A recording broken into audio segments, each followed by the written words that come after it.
Hyva टिप्परच्या धडकेनंतर कारने घेतला पेट, मायलेकराचा कारमध्येच होरपळून दुर्दैवी अंत. बीड अहिल्यानगर राज्य महामार्गावर आष्टी तालुक्यातील कापसी फाटा येथे सकाळी 10:30 वाजेच्या सुमारास एक काळी स्प्रेवटून टाकणारी भीषण दुर्घटना घडली आहे. खडीने भरलेल्या एका भरधाव हायवा टिप्परने कारला समोरासमोर जोरदार धडक दिल्याने कारने भीषण पेट घेतला. या दुर्दैवी घटनेत कारमधील ऋषिकेश श्रीहरी पुरी वय 26 आणि त्यांच्या आई पुष्पा श्रीहरी पुरी वय 50 या मायलेकरांचा जागीच होरपळून मृत्यू झाला आहे. हे कुटुंब मूळचे अंबाजोगाई तालुक्यातील भारज येथील असून सध्या केज तालुक्यातील साळेगाव येथे स्थायिक होते. आध्यात्मिक वारसा लाभलेल्या या कुटुंबावर काळाने घातलेल्या या घालामुळे संपूर्ण जिल्ह्यातून मोठी हळहळ व्यक्त होत आहे.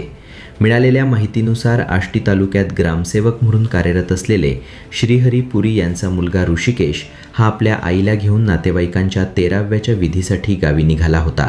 त्यांची स्विफ्ट डिझायर कार आष्टी डोईठाण मार्गे बीडकडे जात असताना समोरून येणाऱ्या हायवा टिप्परने कारला भीषण धडक दिली. धडक इतकी जोरदार होती की कारने तात्काळ पेट घेतला. इंधनाचा भडका उडाल्याने काही क्षणातच कार आगीच्या गोळ्यात रूपांतरित झाली आणि मायलेकरांना बाहेर पडण्याची संधीच मिळाली नाही. अपघात घडताच परिसरातील नागरिकांनी मदतीसाठी धाव घेतली, मात्र आगीच्या रौद्र रूपामुळे त्यांना गाडीच्या जवळ जाणेही अशक्य झाले होते. क्षणार्धात आगीच्या ज्वालांनी संपूर्ण कारला वेढले, ज्यामुळे या दोघांचाही आतमध्येच अंत झाला. दुर्दैवाची बाब म्हणजे ऋषिकेश याचा उद्या शनिवारी 28 मार्च रोजी वाढदिवस होता. दरम्यान घटनेची माहिती मिळताच स्थानिक पोलीस, रुग्णवाहिका आणि अग्निशामक दलाचे जवान घटनास्थळी दाखल झाले. ग्रामस्थांनी आणि प्रवाशांनी शर्थीचे प्रयत्न केले, मात्र आगीचा वेग अधिक असल्याने त्यांना वाचवण्यात यश आले नाही.